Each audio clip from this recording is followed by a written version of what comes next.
So ಏನೇನಾಯ್ತು November ಕ್ರಾಂತಿ ವಿಚಾರದಲ್ಲಿ ಅಂತ ಪಾಯಿಂಟ್ಸ್ ವೈಸ್ ನೋಡ್ಕೊಂಡು ಬಂದ್ಬಿಡೋಣ. ಡಿಕೆಶಿ ಬಣದ ರಣತಂತ್ರ ಏನೇನಿತ್ತು ಅಂತ ನೋಡ್ತಾ ಹೋಗೋಣ. ನವೆಂಬರ್ 20ನೇ ತಾರೀಕು ಅಂದರೆ 2.5 ವರ್ಷ ಪೂರೈಸಿದ ಆ ಸಂದರ್ಭ ಬಂದರೂ ಕೂಡ ಹೈಕಮಾಂಡ್ ಮೌನವಾಗಿತ್ತು. ಬಿಹಾರ್ ಎಲೆಕ್ಷನ್ಸ್ ರಿಸಲ್ಟ್ ನಂತರವೂ ಕೂಡ ಡಿಕೆ ಶಿವಕುಮಾರ್ ಅವರ ವಿಚಾರದಲ್ಲಿ ಮೌನಂ ಅಂತ ದಿವ್ಯವಾಗಿ ಮೌನವಾಗಿತ್ತು ಹೈಕಮಾಂಡ್. ಅದನ್ನ ನೋಡಿ ಡಿಕೆ ಶಿವಕುಮಾರ್ ಅವರಿಗೆ ಇನ್ನಷ್ಟು ಟೆನ್ಷನ್ ಆಗಿರಬೇಕು. ಬಹುಶಃ ಅವರಾಗೆ ಏನು ಧ್ವನಿ ಎತ್ತಲಿಲ್ಲ. ಈ ಸಾರಿ ಅವರು ಒಂದು ಡಿಫ್ರೆಂಟ್ ಸ್ಟ್ರಾಟಜಿ ಪ್ಲೇ ಮಾಡಿದ್ರು. ಅವ್ರು ಹೋಗ್ಲಿಲ್ಲ, ಅವ್ರು ಹೋಗೋಕೆ ಟ್ರೈ ಮಾಡಿದ್ರು. ರಾಹುಲ್ ಗಾಂಧಿ ಅವ್ರು ಸಿಗ್ಲಿಲ್ಲ ಬಿಹಾರ್ ಎಲೆಕ್ಷನ್ಸ್ ಟೈಮಲ್ಲಿ. ಆನಂತರ ಆಪ್ತರ ಮೂಲಕ ಹೈಕಮಾಂಡ್ ಅನ್ನ ಬಡಿದೆಬ್ಬಿಸುವ ಪ್ರಯತ್ನವನ್ನ ಡಿಕೆ ಶಿವಕುಮಾರ್ ಮಾಡಿದ್ರು. ಪ್ರಬಲ ಒಕ್ಕಲಿಗ ನಾಯಕ ಅಂತ ಆಪ್ತರು ಬಿಂಬಿಸ್ತಾ ಇದ್ದಾರೆ. ಸಾಕಷ್ಟು ಜನ ಒಕ್ಕಲಿಗ ಶಾಸಕರುಗಳನ್ನ ದೆಹಲಿಗೆ ಕಳಿಸುವಂತಹ ಕೆಲಸ ಆಯಿತು.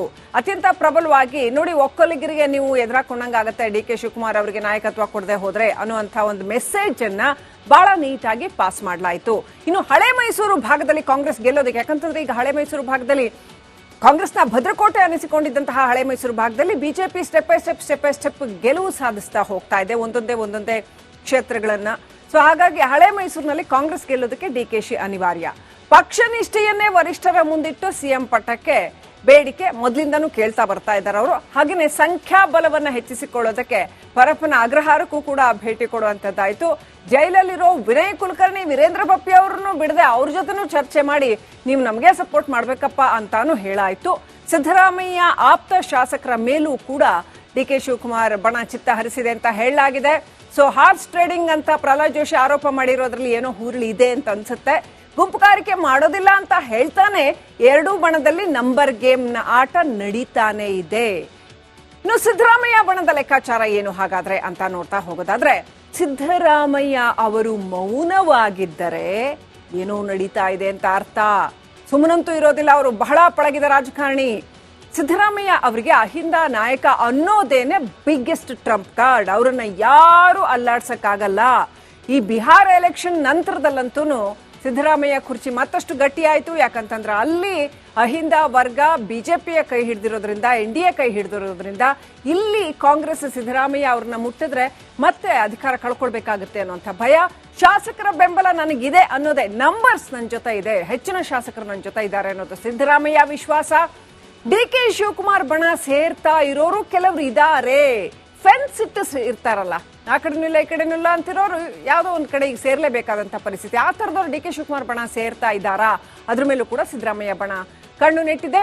ಸಿದ್ದರಾಮಯ್ಯ ಅವ್ರಿಗೆ ತನ್ನ ನಾಯಕತ್ವವೇ ಶಕ್ತಿ ಅನ್ನೋ ನಂಬಿಕೆ ಅತ್ಯಂತ ಸ್ಪಷ್ಟವಾಗಿದೆ. ಆ ಬಣಕ್ಕಿರ್ತಕ್ಕಂಥ ನಂಬಿಕೆಯೇ ಸಿದ್ದರಾಮಯ್ಯ ಬಹಳ ದೊಡ್ಡ ಮತ್ತು ಬಹಳ ಗಟ್ಟಿ ನಾಯಕ ಅನ್ನುವಂಥದ್ದು. ಅವ್ರ ಹಿಂದೆ ಬಹಳ ದೊಡ್ಡ ವೋಟ್ ಬ್ಯಾಂಕ್ ಇದೆ ಅನ್ನುವಂಥದ್ದು. ನಾನೇ 5 ವರ್ಷ ಸಿಎಂ ಆಗಿರ್ತೇನೆ ಅನ್ನೋದನ್ನ ಅದು ಎಷ್ಟು ಸ್ಪಷ್ಟವಾಗಿ ಹೇಳ್ತಾ ಇದ್ದಾರೆ ಸಿದ್ದರಾಮಯ್ಯನವರು ಅಂದ್ರೆ ಅವ್ರಿಗೆ ಅದರಲ್ಲಿ ಯಾವುದೇ ಡೌಟ್ ಇಲ್ಲ, ಯಾವುದೇ ಇನ್ಸೆಕ್ಯೂರಿಟಿ ಇಲ್ಲ. ಆಪ್ತ ಶಾಸಕರ ಡಿನ್ನರ್ ಮೀಟಿಂಗ್ ನಿಂದಾಗಿ ಸಿದ್ದರಾಮಯ್ಯ ಅವರಿಗೆ ಇನ್ನಷ್ಟು ಬಲ ಬಂದಿದೆ ಅಂತ ಹೇಳಲಾಗ್ತಾ ಇದೆ.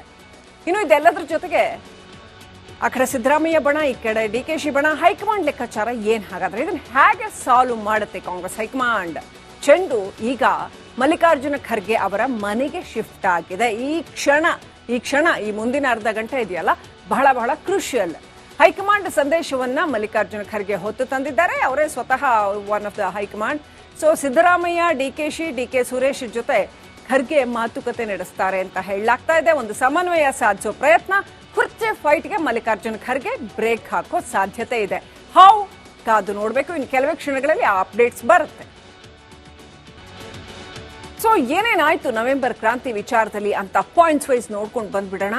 ಡಿಕೆಶಿ ಬಣದ ರಣತಂತ್ರ ಏನೇನಿತ್ತು ಅಂತ ನೋಡ್ತಾ ಹೋಗೋಣ. ನವೆಂಬರ್ 20ನೇ ತಾರೀಕು ಅಂದರೆ 2.5 ವರ್ಷ ಪೂರೈಸಿದ ಆ ಸಂದರ್ಭ ಬಂದರೂ ಕೂಡ ಹೈಕಮಾಂಡ್ ಮೌನವಾಗಿತ್ತು. ಬಿಹಾರ್ ಎಲೆಕ್ಷನ್ಸ್ ರಿಸಲ್ಟ್ ನಂತರವೂ ಕೂಡ ಡಿಕೆ ಶಿವಕುಮಾರ್ ಅವರ ವಿಚಾರದಲ್ಲಿ ಮೌನಂ ಅಂತ ದಿವ್ಯವಾಗಿ ಮೌನವಾಗಿತ್ತು ಹೈಕಮಾಂಡ್. ಅದನ್ನ ನೋಡಿ ಡಿಕೆ ಶಿವಕುಮಾರ್ ಅವರಿಗೆ ಇನ್ನಷ್ಟು ಟೆನ್ಷನ್ ಆಗಿರಬೇಕು. ಬಹುಶಃ ಅವರಾಗೆ ಏನು ಧ್ವನಿ ಎತ್ತಲಿಲ್ಲ. ಈ ಸಾರಿ ಅವರು ಒಂದು ಡಿಫ್ರೆಂಟ್ ಸ್ಟ್ರಾಟಜಿ ಪ್ಲೇ ಮಾಡಿದ್ರು. ಅವ್ರು ಹೋಗ್ಲಿಲ್ಲ, ಅವ್ರು ಹೋಗೋಕೆ ಟ್ರೈ ಮಾಡಿದ್ರು. ರಾಹುಲ್ ಗಾಂಧಿ ಅವ್ರು ಸಿಗ್ಲಿಲ್ಲ ಬಿಹಾರ್ ಎಲೆಕ್ಷನ್ಸ್ ಟೈಮಲ್ಲಿ. ಆನಂತರ ಆಪ್ತರ ಮೂಲಕ ಹೈಕಮಾಂಡ್ ಅನ್ನ ಬಡಿದೆಬ್ಬಿಸುವ ಪ್ರಯತ್ನವನ್ನ ಡಿಕೆ ಶಿವಕುಮಾರ್ ಮಾಡಿದ್ರು. ಪ್ರಬಲ ಒಕ್ಕಲಿಗ ನಾಯಕ ಅಂತ ಆಪ್ತರು ಬಿಂಬಿಸ್ತಾ ಇದ್ದಾರೆ. ಸಾಕಷ್ಟು ಜನ ಒಕ್ಕಲಿಗ ಶಾಸಕರುಗಳನ್ನ ದೆಹಲಿಗೆ ಕಳಿಸುವಂತಹ ಕೆಲಸ ಆಯಿತು.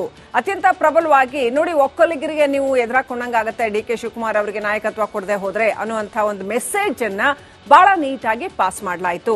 ಇನ್ನು ಹಳೆ ಮೈಸೂರು ಭಾಗದಲ್ಲಿ ಕಾಂಗ್ರೆಸ್ ಗೆಲ್ಲೋದಕ್ಕೆ, ಯಾಕಂತಂದ್ರೆ ಈಗ ಹಳೆ ಮೈಸೂರು ಭಾಗದಲ್ಲಿ ಕಾಂಗ್ರೆಸ್ನ ಭದ್ರಕೋಟೆ ಅನಿಸಿಕೊಂಡಿದ್ದಂತಹ ಹಳೆ ಮೈಸೂರು ಭಾಗದಲ್ಲಿ ಬಿಜೆಪಿ ಸ್ಟೆಪ್ ಬೈ ಸ್ಟೆಪ್ ಗೆಲುವು ಸಾಧಿಸ್ತಾ ಹೋಗ್ತಾ ಇದೆ ಒಂದೊಂದೇ ಕ್ಷೇತ್ರಗಳನ್ನ. ಸೊ ಹಾಗಾಗಿ ಹಳೆ ಮೈಸೂರಿನಲ್ಲಿ ಕಾಂಗ್ರೆಸ್ ಗೆಲ್ಲೋದಕ್ಕೆ ಡಿಕೆಶಿ ಅನಿವಾರ್ಯ. ಪಕ್ಷ ನಿಷ್ಠೆಯನ್ನೇ ವರಿಷ್ಠರ ಮುಂದಿಟ್ಟು ಸಿಎಂ ಪಟ್ಟಕ್ಕೆ ಬೇಡಿಕೆ ಮೊದಲಿಂದನೂ ಕೇಳ್ತಾ ಬರ್ತಾ ಇದ್ದಾರೆ ಅವರು. ಹಾಗೆಯೇ ಸಂಖ್ಯಾಬಲವನ್ನ ಹೆಚ್ಚಿಸಿಕೊಳ್ಳೋದಕ್ಕೆ ಪರಪ್ಪನ ಅಗ್ರಹಾರಕ್ಕೂ ಕೂಡ ಭೇಟಿ ಕೊಡುವಂತದ್ದಾಯ್ತು. ಜೈಲಲ್ಲಿರೋ ವಿನಯ್ ಕುಲಕರ್ಣಿ, ವೀರೇಂದ್ರ ಬಪ್ಪಿ ಅವರನ್ನು ಬಿಡದೆ ಅವ್ರ ಜೊತೆನೂ ಚರ್ಚೆ ಮಾಡಿ ನೀವು ನಮಗೆ ಸಪೋರ್ಟ್ ಮಾಡ್ಬೇಕಪ್ಪ ಅಂತಾನು ಹೇಳಾಯ್ತು. ಸಿದ್ದರಾಮಯ್ಯ ಆಪ್ತ ಶಾಸಕರ ಮೇಲೂ ಕೂಡ ಡಿ ಕೆ ಶಿವಕುಮಾರ್ ಬಣ ಚಿತ್ತ ಹರಿಸಿದೆ ಅಂತ ಹೇಳಲಾಗಿದೆ. ಸೊ ಹಾರ್ಸ್ ಟ್ರೇಡಿಂಗ್ ಅಂತ ಪ್ರಹ್ಲಾದ್ ಜೋಶಿ ಆರೋಪ ಮಾಡಿರೋದ್ರಲ್ಲಿ ಏನೋ ಹುರುಳಿ ಇದೆ ಅಂತ ಅನ್ಸುತ್ತೆ. ಗುಂಪುಗಾರಿಕೆ ಮಾಡೋದಿಲ್ಲ ಅಂತ ಹೇಳ್ತಾನೆ ಎರಡೂ ಬಣದಲ್ಲಿ ನಂಬರ್ ಗೇಮ್ ನ ಆಟ ನಡೀತಾನೆ ಇದೆ. ಇನ್ನು ಸಿದ್ದರಾಮಯ್ಯ ಬಣದ ಲೆಕ್ಕಾಚಾರ ಏನು ಹಾಗಾದ್ರೆ ಅಂತ ನೋಡ್ತಾ ಹೋಗೋದಾದ್ರೆ, ಸಿದ್ದರಾಮಯ್ಯ ಅವರು ಮೌನವಾಗಿದ್ದರೆ ಏನೋ ನಡೀತಾ ಇದೆ ಅಂತ ಅರ್ಥ. ಸುಮ್ಮನಂತೂ ಇರೋದಿಲ್ಲ, ಅವರು ಬಹಳ ಪಳಗಿದ ರಾಜಕಾರಣಿ. ಸಿದ್ದರಾಮಯ್ಯ ಅವರಿಗೆ ಅಹಿಂದ ನಾಯಕ ಅನ್ನೋದೇನೆ ಬಿಗ್ಗೆಸ್ಟ್ ಟ್ರಂಪ್ ಕಾರ್ಡ್. ಅವರನ್ನ ಯಾರು ಅಲ್ಲಾಡ್ಸಕ್ಕಾಗಲ್ಲ. ಈ ಬಿಹಾರ ಎಲೆಕ್ಷನ್ ನಂತರದಲ್ಲಂತೂ ಸಿದ್ದರಾಮಯ್ಯ ಕುರ್ಚಿ ಮತ್ತಷ್ಟು ಗಟ್ಟಿಯಾಯಿತು. ಯಾಕಂತಂದ್ರೆ ಅಲ್ಲಿ ಅಹಿಂದ ವರ್ಗ ಬಿಜೆಪಿಯ ಕೈ ಹಿಡಿದಿರೋದ್ರಿಂದ, NDA ಕೈ ಹಿಡಿದಿರೋದ್ರಿಂದ ಇಲ್ಲಿ ಕಾಂಗ್ರೆಸ್ ಸಿದ್ದರಾಮಯ್ಯ ಅವ್ರನ್ನ ಮುಟ್ಟಿದ್ರೆ ಮತ್ತೆ ಅಧಿಕಾರ ಕಳ್ಕೊಳ್ಬೇಕಾಗುತ್ತೆ ಅನ್ನೋಂಥ ಭಯ. ಶಾಸಕರ ಬೆಂಬಲ ನನಗಿದೆ ಅನ್ನೋದೇ, ನಂಬರ್ಸ್ ನನ್ನ ಜೊತೆ ಇದೆ, ಹೆಚ್ಚಿನ ಶಾಸಕರು ನನ್ನ ಜೊತೆ ಇದ್ದಾರೆ ಅನ್ನೋದು ಸಿದ್ದರಾಮಯ್ಯ ವಿಶ್ವಾಸ. ಡಿ ಕೆ ಶಿವಕುಮಾರ್ ಬಣ ಸೇರ್ತಾ ಇರೋರು ಕೆಲವರು ಇದ್ದಾರೆ. ಫೆನ್ಸ್ ಇಟ್ಟು ಇರ್ತಾರಲ್ಲ, ಆ ಕಡೆನಿಲ್ಲ ಈ ಕಡೆನಿಲ್ಲ ಅಂತಿರೋರು ಯಾವುದೋ ಒಂದು ಕಡೆ ಈಗ ಸೇರ್ಲೇಬೇಕಾದಂತ ಪರಿಸ್ಥಿತಿ. ಆ ಥರದವ್ರು ಡಿ ಕೆ ಶಿವಕುಮಾರ್ ಬಣ ಸೇರ್ತಾ ಇದ್ದಾರಾ?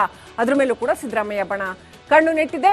ಸಿದ್ದರಾಮಯ್ಯ ಅವ್ರಿಗೆ ತನ್ನ ನಾಯಕತ್ವವೇ ಶಕ್ತಿ ಅನ್ನೋ ನಂಬಿಕೆ ಅತ್ಯಂತ ಸ್ಪಷ್ಟವಾಗಿದೆ. ಆ ಬಣಕ್ಕಿರ್ತಕ್ಕಂಥ ನಂಬಿಕೆಯೇ ಸಿದ್ದರಾಮಯ್ಯ ಬಹಳ ದೊಡ್ಡ ಮತ್ತು ಬಹಳ ಗಟ್ಟಿ ನಾಯಕ ಅನ್ನುವಂಥದ್ದು. ಅವ್ರ ಹಿಂದೆ ಬಹಳ ದೊಡ್ಡ ವೋಟ್ ಬ್ಯಾಂಕ್ ಇದೆ ಅನ್ನುವಂಥದ್ದು. ನಾನೇ 5 ವರ್ಷ ಸಿಎಂ ಆಗಿರ್ತೇನೆ ಅನ್ನೋದನ್ನ ಅದು ಎಷ್ಟು ಸ್ಪಷ್ಟವಾಗಿ ಹೇಳ್ತಾ ಇದ್ದಾರೆ ಸಿದ್ದರಾಮಯ್ಯನವರು ಅಂದ್ರೆ ಅವ್ರಿಗೆ ಅದರಲ್ಲಿ ಯಾವುದೇ ಡೌಟ್ ಇಲ್ಲ, ಯಾವುದೇ ಇನ್ಸೆಕ್ಯೂರಿಟಿ ಇಲ್ಲ. ಆಪ್ತ ಶಾಸಕರ ಡಿನ್ನರ್ ಮೀಟಿಂಗ್ ನಿಂದಾಗಿ ಸಿದ್ದರಾಮಯ್ಯ ಅವರಿಗೆ ಇನ್ನಷ್ಟು ಬಲ ಬಂದಿದೆ ಅಂತ ಹೇಳಲಾಗ್ತಾ ಇದೆ. ಇನ್ನು ಇದೆಲ್ಲದ್ರ ಜೊತೆಗೆ ಆ ಕಡೆ ಸಿದ್ದರಾಮಯ್ಯ ಬಣ, ಈ ಕಡೆ ಡಿಕೆಶಿ ಬಣ, ಹೈಕಮಾಂಡ್ ಲೆಕ್ಕಾಚಾರ ಏನ್ ಹಾಗಾದ್ರೆ? ಇದನ್ನ ಹೇಗೆ ಸಾಲ್ವ್ ಮಾಡುತ್ತೆ ಕಾಂಗ್ರೆಸ್ ಹೈಕಮಾಂಡ್? ಚೆಂಡು ಈಗ ಮಲ್ಲಿಕಾರ್ಜುನ ಖರ್ಗೆ ಅವರ ಮನೆಗೆ ಶಿಫ್ಟ್ ಆಗಿದೆ. ಈ ಕ್ಷಣ ಈ ಮುಂದಿನ ಅರ್ಧ ಗಂಟೆ ಇದೆಯಲ್ಲ, ಬಹಳ ಬಹಳ ಕ್ರೂಷಿಯಲ್. ಹೈಕಮಾಂಡ್ ಸಂದೇಶವನ್ನ ಮಲ್ಲಿಕಾರ್ಜುನ ಖರ್ಗೆ ಹೊತ್ತು ತಂದಿದ್ದಾರೆ. ಅವರೇ ಸ್ವತಃ one of the high command. So Siddaramaiah, D K Suresh ಜೊತೆ ಖರ್ಗೆ ಮಾತುಕತೆ ನಡೆಸ್ತಾರೆ ಅಂತ ಹೇಳಲಾಗ್ತಾ ಇದೆ. ಒಂದು ಸಮನ್ವಯ ಸಾಧಿಸೋ ಪ್ರಯತ್ನ. ಕುರ್ಚಿ ಫೈಟ್ಗೆ ಮಲ್ಲಿಕಾರ್ಜುನ ಖರ್ಗೆ ಬ್ರೇಕ್ ಹಾಕೋ ಸಾಧ್ಯತೆ ಇದೆ. ಕಾದು ನೋಡ್ಬೇಕು. ಇನ್ನು ಕೆಲವೇ ಕ್ಷಣಗಳಲ್ಲಿ ಆ ಅಪ್ಡೇಟ್ಸ್ ಬರುತ್ತೆ. ಮಲ್ಲಿಕಾರ್ಜುನ ಖರ್ಗೆ ಬ್ರೇಕ್ ಹಾಕೋ ಸಾಧ್ಯತೆ ಇದೆ. ಕಾದು ನೋಡ್ಬೇಕು. ಇನ್ನು ಕೆಲವೇ ಕ್ಷಣಗಳಲ್ಲಿ ಆ ಅಪ್ಡೇಟ್ಸ್ ಬರುತ್ತೆ.